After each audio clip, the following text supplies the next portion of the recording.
The movie begins in Leningrad in 1940. A young woman named Anya works as a seamstress in a factory where a young machinist, Vasily, who is very serious, notices her and even asks her to introduce him to her only relative, her brother Peter. However, Anya asks for a little more time, and the young man agrees to wait until the next day. But as the girl leaves for her lunch break, he quietly follows her, admiring her. Anya walks down the street, looking at a dirigible hovering above, from which German journalists are filming the city below. At this moment, a tram driven by Peter pulls up to an intersection.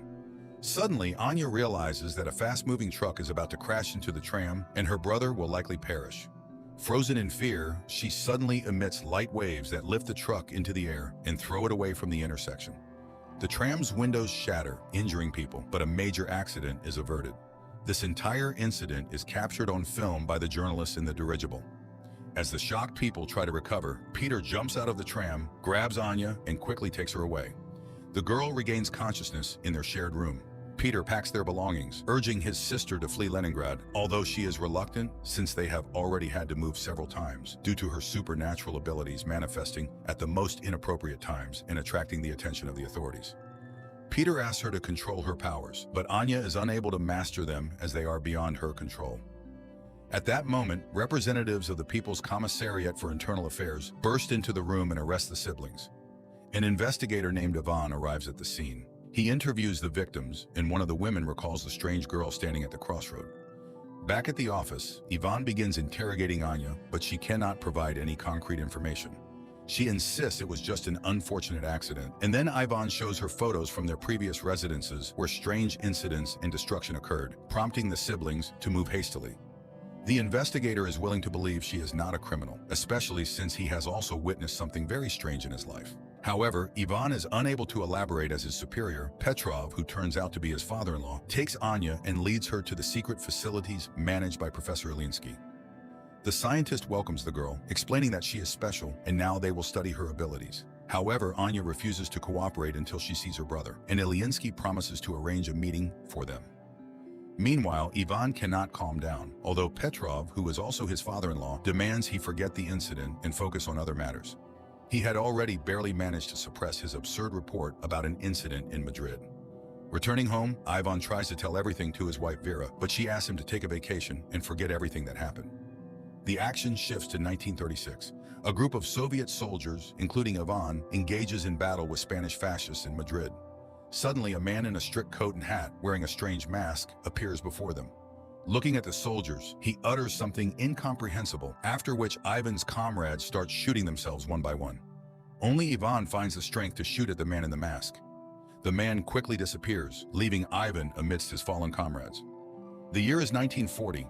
A man in a mask named Neumann and his assistant Katerina arrive in Munich, where the woman meets a Jewish boy named Baruch on the street, who plays chess brilliantly.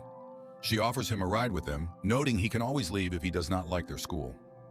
An orphan agrees and gets into the car, where Neumann utters several hissing words, causing Baruch to fall asleep instantly. Neumann agrees that the boy is brilliant, but by no means possesses superpowers. However, Katerina is determined to help the boy. Meanwhile, in Moscow, Professor Ilyinsky leads Anya to the laboratory where she will be studied, and fulfilling his promise, brings her to a cell to see her brother. Peter again asks her not to show her abilities, and she promises to write to him. Baruch is brought to an ancient castle owned by Neumann. The boy is laid in a hammock in a hall inhabited by many other teenagers. But when the adults leave, he wakes up and is frightened by the dark silhouettes surrounding him. Back in Moscow, Professor Ilyinsky leads Anya to a separate room, more like a cell, and locks her in there. He then reports to Petrov that he has never seen anything like it. The girl is a scientific discovery, a unique case, to which the chief objects. She is a new weapon. Later, Anya is subjected to various tests, but she shows nothing special. Ivan cannot forget the incident, studying everything related to the strange explosion. The video footage of the accident also reaches Neumann, and he decides to fly to the USSR. There, the man is taken to meet with Professor Ilyinsky. Neumann introduces himself as a worker from the Ahnenerbe organization and immediately determines that the professor is terminally ill. He offers to ease his pain if the professor allows him to speak with Anya. Ilyinsky does not believe in his abilities, but Neumann utters something, and glowing waves emanate from him, enveloping the professor, causing him to lose consciousness. Taking advantage of this, Neumann searches his desk and takes some papers. Soon, Ilyinsky regains consciousness, but strangely feels no pain.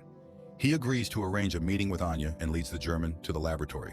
Neumann approaches the girl and secretly shows her an execution order for her brother. Then waves of unprecedented force begin to emanate from the girl, literally blowing up the entire laboratory. Neumann grabs her and escapes. Ivan sees from the window a man in a hat whom he immediately recognizes and runs to the laboratory where explosions are heard. But Neumann and the girl are nowhere to be found. The narrative shifts to 1924.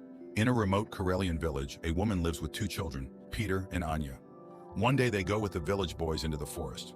Suddenly a pack of wolves leaps out at the children. The children freeze in fear, but waves emanate from Inye, scattering the beasts. When the men arrive at the clearing, they find the girl dead. 1940. Petrov enters the devastated laboratory, where people connected by tubes into a single organism and marked with the letter M lie in chairs. At first glance, this structure was not damaged by the explosion, as the injured Ilyinsky lying nearby confirms.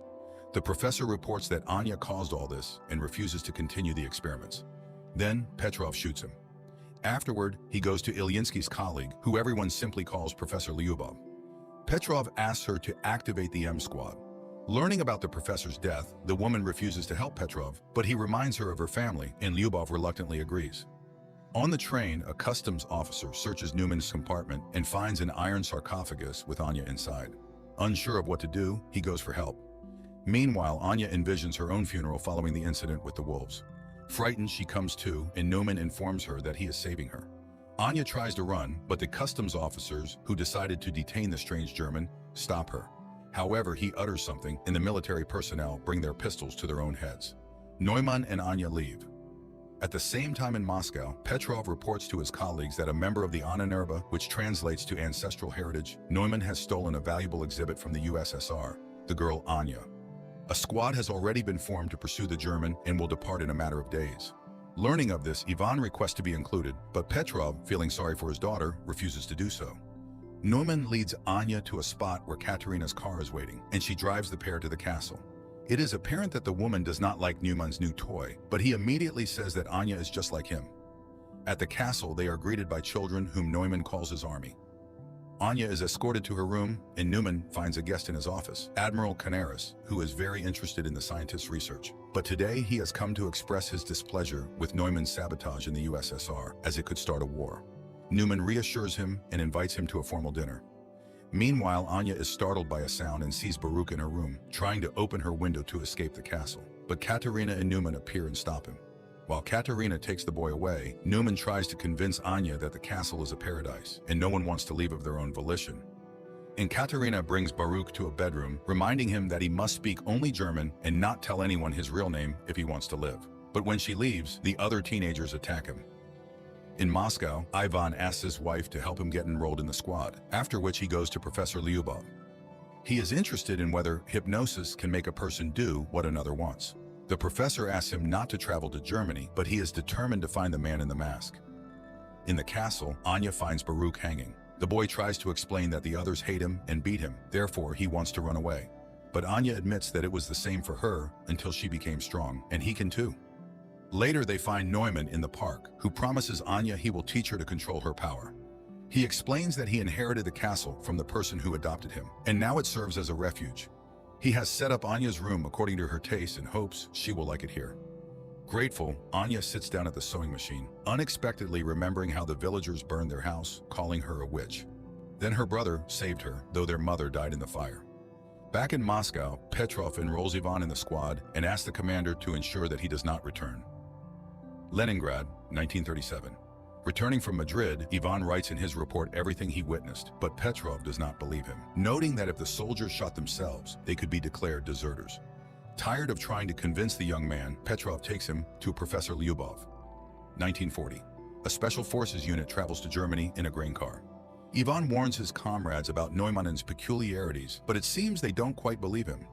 At the castle, the children undergo daily training, while Inye enjoys the long-forgotten peace.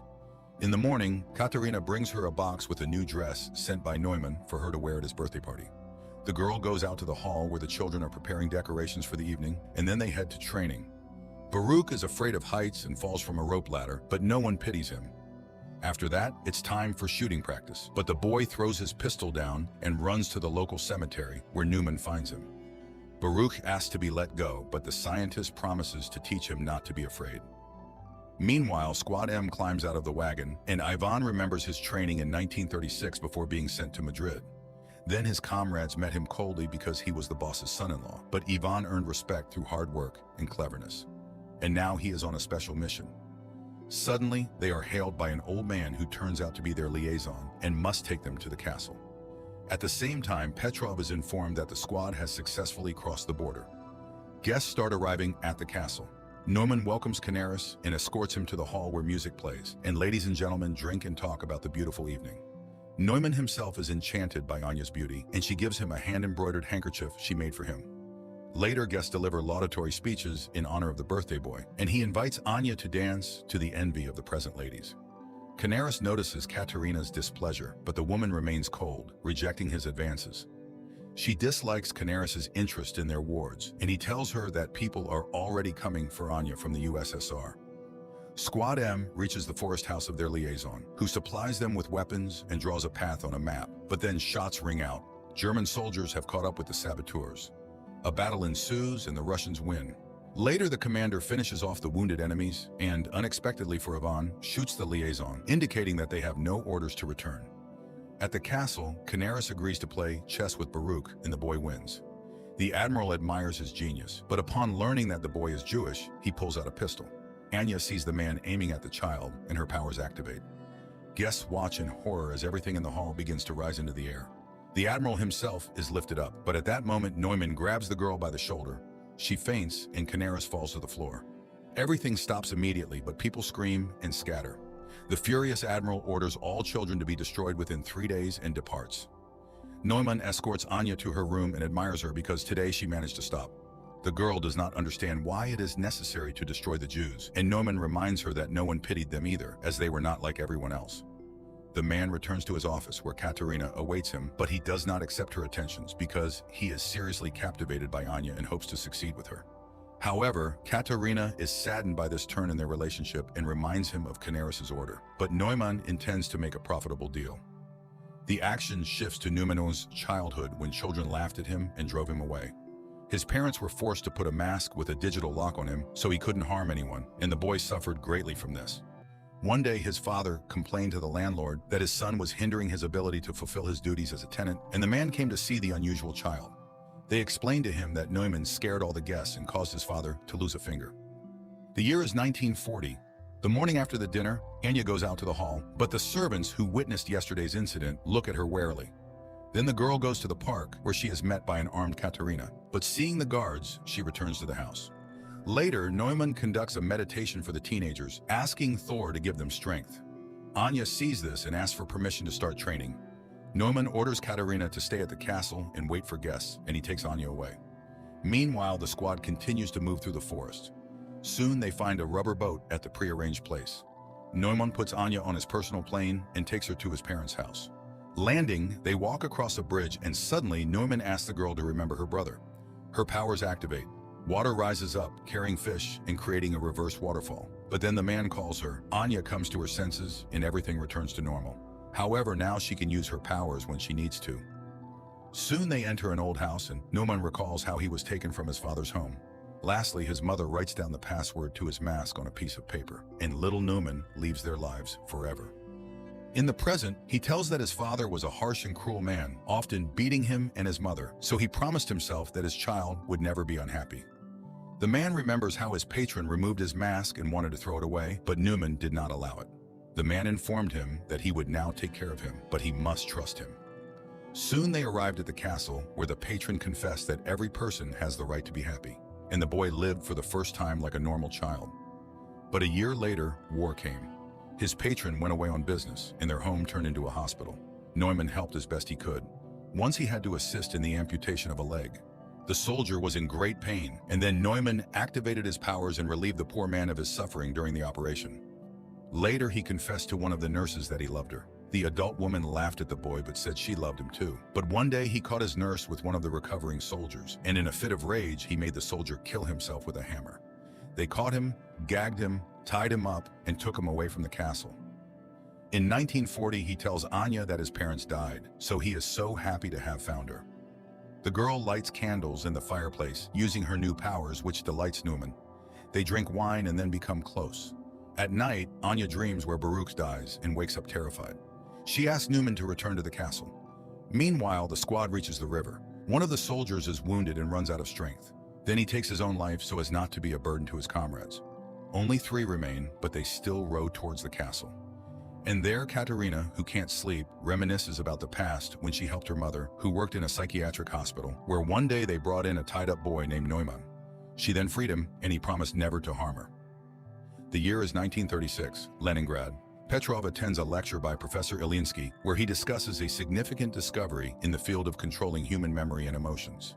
Ilyinsky's colleague, Professor Lyubov, is inspired by the future changes, as people with good mental health will be able to work better and create a brilliant future for themselves and their children.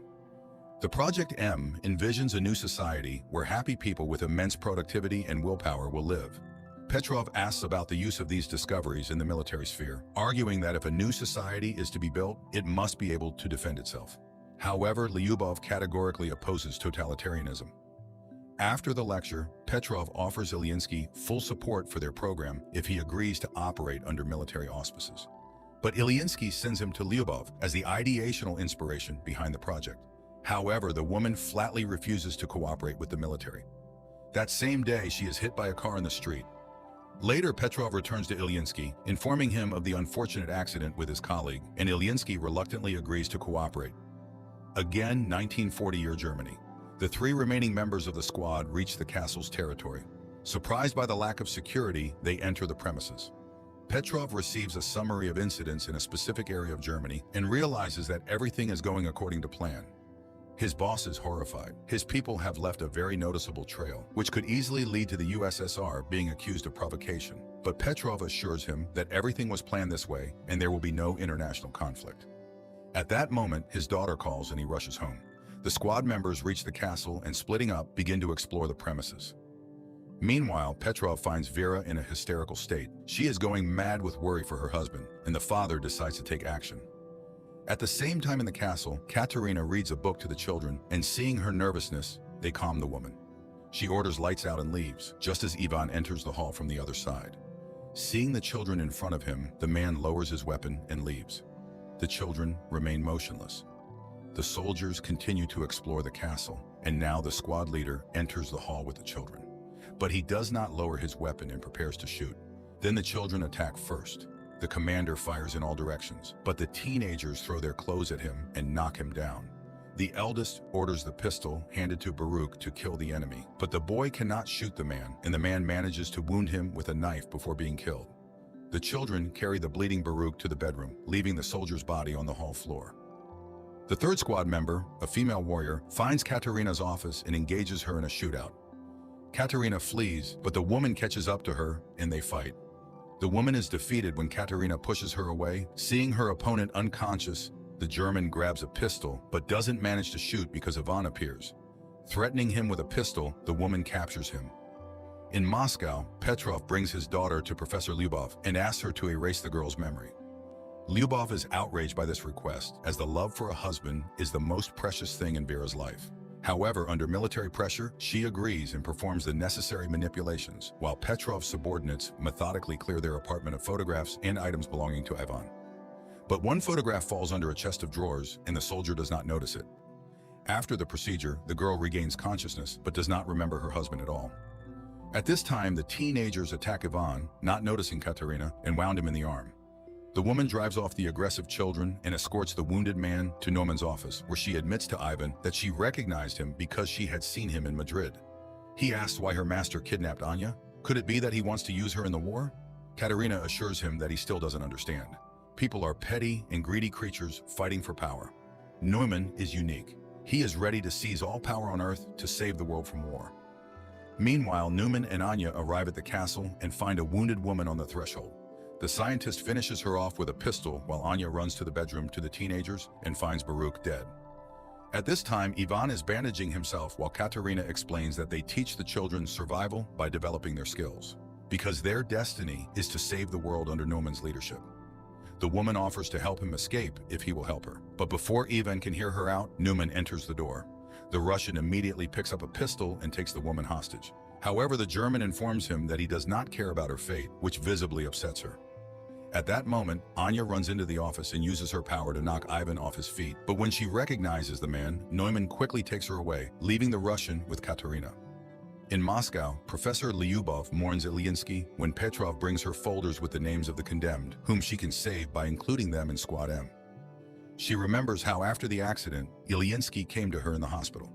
The man was shocked to learn that she had been mutilated by the military, but he was frightened and could not refuse to cooperate. Now the woman is alone and forced to make difficult decisions. She takes out a vial of M activator and recalls Ivan's story about the man in the mask. After his return from Madrid, she worked with his memory, suggesting removing the traumatic memories of his comrades' deaths. But Ivan refused to erase his life. And now the young man is chained in a cell in the castle of the man in the mask. Later, Inye visits him, accusing him of killing Baruch, but the boy denies it, and he is not particularly interested in her fate. He only wants to destroy Neumann because all evil comes from him. He hypnotizes children, turning them into killers. Their conversation is interrupted by Neumann's appearance. After sending Inye away, he thanks the young man for revealing his vulnerability, as he is the only one who could stand up to him. To prove it, the scientist shows the finger shot off by Ivan in Madrid. He too is special, and Neumann really wants the Russian to join his side. Yes, he killed his friends, but it was war. He came to Annenerbe to find gifted people. Inye is like him, and they are the future. He asks Ivan to admit why he is immune to his hypnosis. Then Ivan reveals that there is a whole squad like him. Squad M. There are many of them, and they will all be here soon. So Neumann cannot hide. After talking with Ivan, Neumann finds Inye in the castle's backyard. The girl asks him to hand over all affairs to Katerina and to leave this place forever. But Neumann does not want to run because they are extraordinary people, and when they are together, they are unbeatable. He asks for her help in defending their new home. Later, he thanks Katerina for managing the situation and confesses that he is glad she was not hurt during the Russian raid. Meanwhile, Inye remembers how in Moscow she wrote letters to her brother while locked up in the laboratory. She used to give them to the professor, but she could not have imagined that he read her letters to Peter, who was undergoing mental processing as a participant in Squad M. At this time, she burns them in the backyard of the castle, hoping that life will give her a chance to start over. Later, the castle's inhabitants conduct a funeral rite for Baruch. The teenagers carry the boy's body to the seashore, where the cemetery is located, and burn it on a ritual pyre. Inye is shocked by the number of children's graves and realizes that Ivan was telling the truth. Katerina urges her to leave and save herself. Inye runs to Ivan's cell and asks him to tell her what he saw in Madrid that was so special. The boy talks about the death of his comrades in Neumann's chilling whisper, but the German doesn't know that he just had a misfire. He is not special and survived only because of the pistol's malfunction. But if Neumann finds out, he will kill him immediately, and only Inye can stand up to him. Out of the darkness comes Katerina, who has heard everything. She will let them go if they leave forever. Neumann is planning to sell the children to Canaris, and Inye can do nothing about it.